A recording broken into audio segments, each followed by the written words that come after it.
Sallallahu aleyke ya Eba Abdullah ve alel arvah allati hallet bifnaik. Salamullahu aleyke minni ebada. Ma baqitu ve baqiyel leyl ve nahar. Esselamu alel Hüseyin ve ala Ali ibnil Hüseyin ve ala evladil Hüseyin ve ala ashabil Hüseyin. Heyhat minna zilləm. Özümə və sizlərə zillət içində yaşamaqdansa şərəflə və şərəfli ölməyi tövsiyə edirəm. Quran-ı Kərimdə Allah Taala buyurur: "Aduni estecib lakum." İstəyin, mən də verim sizlərə. İstəyin, mən də sizə əta edeyim. Amma biz başımızın nə qədər səhərdən axşama kimi daşa döyürük, əllərimizi qaldırırıq, göz yaş tökürük, ağlayırıq, dua eləyirik, amma Allah Taala vermir. Həyatda bizə lazım olmayan şeylərin çox vaxt düşürük arxasınca səbəbini axtarırıq. Filan kəs belə gəldi, filan kəs belə getdi. Bizə lazım olmayan bir şeyin və bizim nə dünyamıza, nə də axirətimizə xeyri olmayan şeylərin arxasınca düşmüşük, maraqlanırıq. Amma ki, dualarımızın qarşısında sədd çəkən nədir və dualarımız nəyə görə qəbul olunmur, bu bizi maraqlandırmır. Və bizim əqidəmiz də budur ki, Allah Taala'nın heç bir sözündə xilaf yoxdur. Allah Taala'nın heç bir kəlamında xilaf ola bilməz. Əgər biz desək ki, biz istəyirik, amma Allah vermir, onda biz Allaha yalan nisbət vermiş olarıq.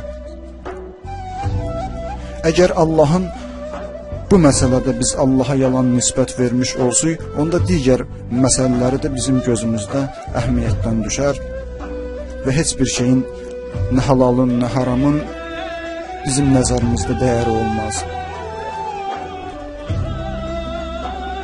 Və nəyə görə istəyirəm bu barədə danışaq, bu məsələni araşdıraq ki, nəyə görə biz Allahın qapısına gedirik, bir şey istəyirik, amma Allah onu vermir bizə. Bunun səbəbi nədir? Səbəbsiz bir şey olmaz. Yəqin ki, bunun bir səbəbi var ki, mən gedirəm Allahdan nəsə istəyirəm, Allah Taala bunu mənə vermir. Bunun birinci səbəbi budur ki, bizim Allaha qarşı olan imanımız zəifdir. Biz bu ümidlə keçsək ki, Allahın qapısına, İlahi mən gəlmişəm və mən bilirəm ki, bütün mülkün sahibi sənsən. Bilirəm ki, mən nə istəsəm sən aciz deyirsən. Hər şey sənin əlindədir. Kun fəyakunun sahibi sənsən. Sən nəyə ol desin o olar. Bu ümidlə biz Allahın qapısına geçsək, biz Allahdan nə istəsək, Allah Taala heç bir şey bizdən əsirgəməz.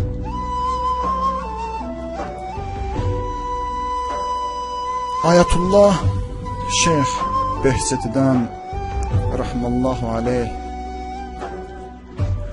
ağadan nəql eləyirlər, ağa buyurur, bir gün oturmuşdum öz ofisimdə, öz iş yerimdə, belə desək, deyir, gördüm, bir uşaq həyətdə cızmaqarı oynayır, torpağı bir çöp götürüb əlinə, yeri cızır.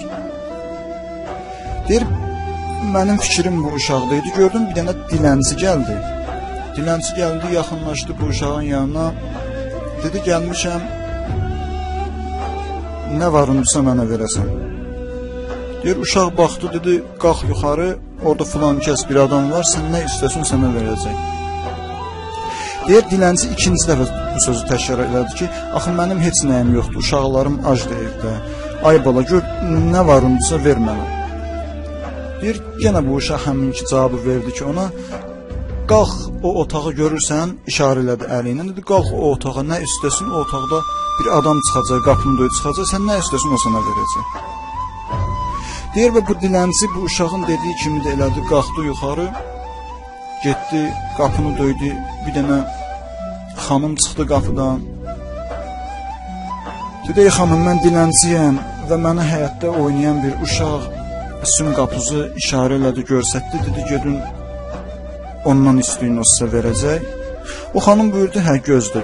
Çörəkdən əlində olandan verdi, dilənçini yola saldı və Ayətullah Behçedi deyir, mən bir növ bu məsələdən özümə dərs götürdüm. Mən bu məsələdən onu dərs götürdüm ki, fikirləşdim, gör bu uşağın o ki dilənçini göndərdi, indi nə idi bilmirəm, gör nə qədər ona qarşı güvəni var imişsə və nə qədər imanı var imiş ki, yəni bilirmiş ki, getdiyi o qapının sahibi dilənçini əli boş yola salmaz. Yəni deyir, mən bundan bunu dərs götürdüm ki, biz də bu ümidlə Allahın qapısına geçsək və bilsək ki, mən Allahın qapısına gedirəm, nə istəsəm Allah verəcək, məni əli boş yola salmayacaq. O zaman biz Allahdan nə istəsək, Allah bizə verəcək. İmam Səccad əleyhissalamın dualarında İmam Səccad əleyhissalam buyurur, İlahi, sənə kim əl açdı da, sənə hansı möhtac əl uzatdı da sən onun əlin boş geri qaytardın. Ey kimsəsizlərin kimsəsi olan Allah, kim sənin qapıva ümidlə gəldi də sən onu naümid geri qaytardın. Bir yandan bu məsələyə baxaq, bir yandan Allah deyil gəl verin və bir yandan da Allahın yer üzündə olan nümayəndəsi bizlərə çatdırır ki, Allah Teala heç kimi qapısından əl boş geri qaytarmaz. Amma biz gedirik, Allah bizə vermir.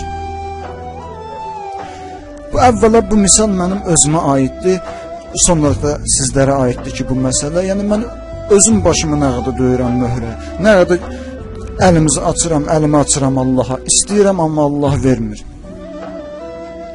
Və bunun pis xüsusiyyəti də bundadır ki, biz bu məsələnin səbəbini araşdırmırıq. Yenə də vurğulayıram ki, bizə lazım olmayan məsələnin arxasınca düşmüşük, maraqlanırıq.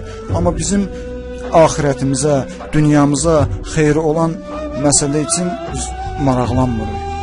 Bizim marağımızda deyil bu məsələ. Və bu məsələ yenə də qeyd edeyim ki, əvvəlinci səbəb imanın zəifliyidir. Ki bizim imanımız zəifdir Allah Taalaya, imanımız zəifdir. Bizim Allah qapısına getməyimiz bir növ bizdə ataların misalı var, tutar qatıq tutmaz ayıran misalı. Bizim bir növ Allah qapısına getməyimiz bu məsələ bənzəyir. Bizim Allah qapısına getməyimiz tutar qatıq tutmaz ayıran məsələsinə bənzəyir. Başqa da bir şey deyil bizim Allah qapısına getməyimiz. Ki verər, verməz. İlahi, sən verməsin də onsuz da mənim fikrim ancaq vasitələrdədir. Biz bu ümidlə gedirik Allahın qapısına. Yoxsa biz Allahın qapısına gedək və bütün vasitələrdən ümidimizi üzək, İyyəkə nə'budu və İyyəkə nəstəin deyəndə bütün şeylərdən ümidimizi üzək və tək Allaha bağlanaq, o zaman Allah Teala bizi qapısından geri qaytarmaz. Hədis buyurur, Əs-salatu əlamətul iman. Namaz imanın əlamətidir. Əvvəla biz namazımıza baxaq, görək hələ bizim qıldığımız namazdır. Ondan sonra imanımızı bu məsələ ilə müqayisə edək. Bizim əslən namazımızı yatırıb imamın namazı ilə, peyğəmbərin namazı ilə yanaşı qoysalar, vallah bizim namazımız bir şeydir. Və hədisdə buyurur ki, Əs-salatu əlamətül iman. Əgər bizim namazımız namaz dörsə, onda bizim imanımız da yoxdur. Və imansız insan da Allahın qapısına getsə, təbii ki, Allah Teala onu əli boş geri qaytaracaq. Seyyid Dəstiğeybi ağa bir hədis qeyd edir. Buyurur, çünki hədisdə var ki, kim 2 rükət qorxu halında və xuşu halında bütün, yəni dünyadan kəsilib tam Allaha bağlanmış halda 2 rükət namaz qılsa, cənnət ona vacib olar. Deyir, bu məsələni, bu hədisi Küfədən olan bir dənə gənc, bir cavan eşitdi bu məsələni. Fikirləşdi, dedi ki, nə Hasan demiş bu İslam dini. Getdi Kufiyə, daxil oldu bir məscid. İndi gözləyir cəmaət getsin buradan, cəmaət getsin, tək qalsın, bir dənə xəlvət yer axtarır ki, bu qorxu halında və xuşu halında, tam Allaha bağlı olan halda namaz qılsın, 2 rükət namaz qılsın və bu da qəbul olunsun və cənnətdə buna vacib olsun. Deyir, bu başladı namaza və namaza Allahu Əkbər deyəndə deyir, yaxında bir dənə minarə var idi. Məscidin minarəsi bunun gözünə rastlaşdı. Bir baxdı, gördü ki, məscidə bilənəm, kraska veriblər. Deyir, bu Allahu Əkbər namaza başladı, öz-özlüyündə fikirləşdi ki, namazı qılır, namaz əsnasında öz-özlüyə zehnində fikirləşir ki, mən olsaydım bu kraskanı elə deyil, belə verərdim. Namaz halındadır. Amma ki, namaz qıla-qıla məscidin minarəsini kraskalayır. Əgər bu namaz bir şey deyilsə, onda təbii ki, o namazdan sonra olunan duanın da bir təsiri olmayacaq. Bir gün deyir Peyğəmbər, hədisdə var, bir gün Peyğəmbər daxil oldu məscidə, gördü ki, bir dənə çöl ərəbi məsciddə namaz qılır. Deyir, bu çöl ərəbi namaz qıla-qıla Cəbrail əleyhissalam nazil oldu Peyğəmbərə, buyurdu ki, Allahın salamı olsun sən, ya Rəsulallah. Bu namaz qılıb qutarandan sonra ona bir dənə sual verərsən ki, deyərsən, dəvələri çaydan keçirdi yoxsa yox.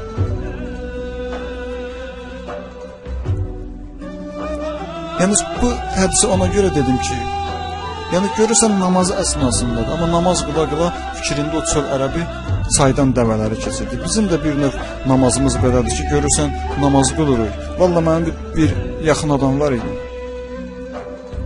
Bir mömin qardaş var idi, o mənə bir söz soruşdu. Dedi, bilmirəm nəyə görədir, sizdə belədir ya yox, amma məndə bir dənə məsələ var ki, mən bir şey fikirləşirəm, tapa bilməyəndə dərhal dəstəmaz alıram, gedirəm namaza dururam. Çünki namazda bir şey fikirləşəndə, tapanmayəndə namazda mənim həmişə zehnimə gəlir. Və bir dənə də hədis zikr edeyim.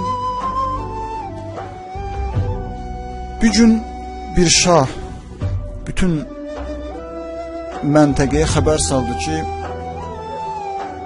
bütün gözü olmayan, bütün xəstələr gəlsin mənim qapıma, əlimdə nə varsa mən onlara dağıdacam, onlara verəcəm.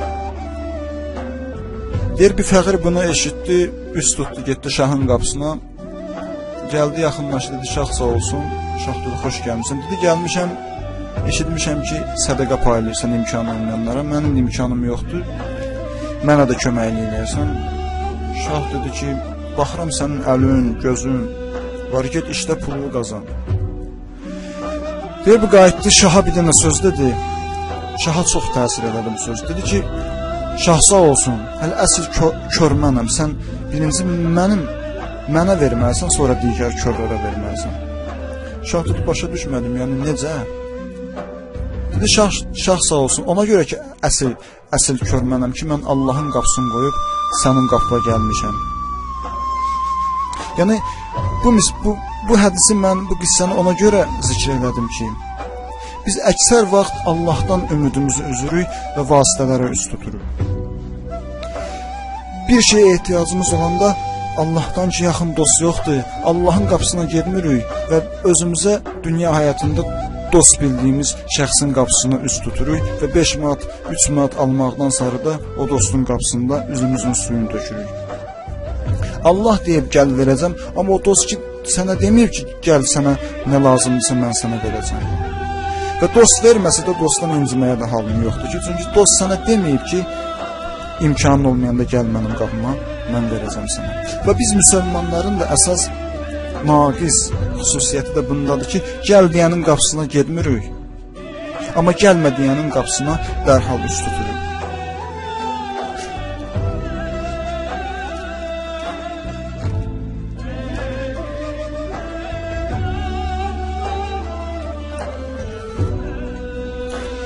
Hədisdə var, Əbu Zər Qəffarinin oğlu dünyadan köçmüşdür, oğlu dünyadan köçdü Gəldi oğlum qoydu qəbrə, ağladı. Ağladı, dedi, oğulcan, mən heç də səni itirdiyimə görə ağlamıram. Mənim ağlamağım heç də sənin ölümünə görədir. Mən heç də sənin ölümünə görə ağlamıram. Oğulcan, mən ona ağlayıram ki, o məni incidir ki, qorxuram ki, Əbuzər Qəffarinin oğlu çox yaşlı idi. Tarixdə var bu. Çox yaşda az idi. Deyir, mən buna üzülürəm ki, mən buna kədərlənirəm ki, ayıb ola görəm, sənə qəbirdə verilən suallara sən cavab verə biləcəksən ya yox. Gör, nə qədər imanı var idisə, iman hansı bir dərəcəyə gəlib çatmışdısa, Əbuzər Qəffari oğlun qəbrə qoyanda bu sözü deyir. Amma bizim yaxınımız öləndə, bizim bir adamımız öləndə üzümüzü, gözümüzü cırırıq. Bir gəncimiz öləndə baxırıq qonşunun yaşlısına, deyir ki, nə oldu ilahi, mənim cavanım öldü, mənim qonşumda ondan yaşlısı var, o niyə ölmədi? Niyə mənkinin canını aldın, onun canını almadın?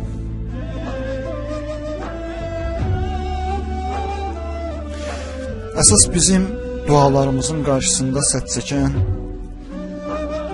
bizim imanımızın zəifliyidir.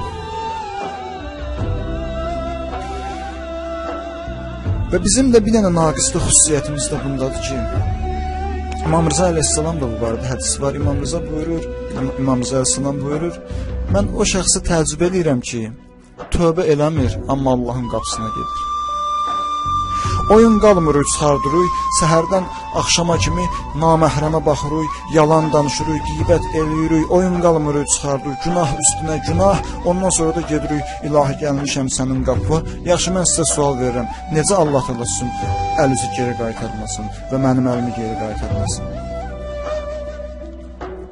Biz birinci özümüzü düzəltməliyik, pis əməllərimizə tövbə eləməliyik, ondan sonra getməliyik Allahın qapısına ki, ilahi gəlmişəm, ilahi tövbə eləmişəm, pak olmuşam və sənin qapına gəlmişəm və bir daha da çirkin əməllərə qayıtmamaq şərti ilə sənin qapına gəlmişəm. Biz bu ümiddən keçsək Allahın qapısına, and olsun Allaha ki, Allah Taala bizi öz qapısından əli boş geri qaytarmasın.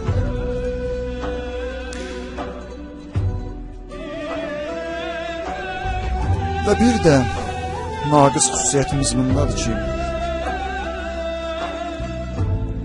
hər şeyi namaz bilirik. Hələ biz İslamı bir namazdan təşkil tapmış formada başa düşürük, amma İslam heç də namaz deməkdir. Çünki namazdan əlavə ilə dəstəmaz var. Eğer ən birinci dəstəmaz alasan ki, sonra namaza daxil olasan. Dəstəmaz namazın müqəddiməsidir. Və bizim də naqis xüsusiyyətimiz bundadır ki, biz bir dənə namazımızı bayrağa alamışıq əlimizdə və düşünürük ki, hələ cənnət bizə vacibdir, amma vallahi heç də belə deyil. Hədis buyurur ki, İbn Ziyad, Allah bütün zalimlara lənət eləsin, İbn Ziyad Küfədə 30 minə yaxın zindana adam saldırmışdı. 30 minə yaxın adam saldırmışdı və çıxırdı minbərdə cəhənnəmin odundan danışırdı, qəbir azabından danışırdı. 30 min nəfər günahsız insanı türməyə saldırmışdı və 30 min nəfər insanın da bir dənə günahı vardı, əleyhissalamı sevirdi, ondan başqa günahları yox idi. Və onunla belə qəbir əzabından danışırdı, cəhənnəmin odundan danışırdı. Valla namaz ən mühüm məsələdir. Namazdan mühüm tövbə eləyib, günahlardan çəkinməkdir, pis əməllərdən çəkinməkdir. Ola bilər ki, sizin zehninizdə bu məsələ yaransın ki, yaxşı, mən deyirəm ki, sizə ən mühüm namazdır, əvvəla tövbə eləyək, sonra namaz. Axı, sizdə bu sualı verə bilərsiniz ki, Allah Teala Quranda deyir ki, ey bəndə, sən namaz qıl, təbii ki, namaz sizləri çirkinc əməllərdən çəkindirəcək. Mənim namaz mühümdür məsələsi, namaz mühümdür, əlbəttə ki, mühümdür. Amma o adama namazdan da mühüm tövbədir deyirəm, o adam ki, neçə ildir namaz qılır, amma yenə də günahdan əl çəkmir, o adama vacib olan onun tövbə eləməsidir, onun namazıdır. Çünki o neçə ildir namaz qılır, namazın ona bir faydası yoxdur. Amma təbii ki, bu yeni namaza gəlmiş insan yavaş-yavaş birinci çətinlik olur. Ondan sonra yavaş-yavaş Allah Teala öz yoluna yönəldir. Amma o şəxslər ki, neçə ildir başını daşa döyürlər, neçə ildir namaz qılırlar, yenə də çirkin əməllərdən çəkinmirlər və heç çəkinmək fikrində də deyirlər. Allah and verdən xanım Zəhra hörmətinə bütün namaz qılanları və namaz qılmayanları tezliklə tövbə edib, əməli salih, yaxşı işlər görən insanlardan, aman əlinin və digər məhəmmələrin arxasında gedən onlara layiq şiələrdən Allah təala bizləri qərar versin inşallah.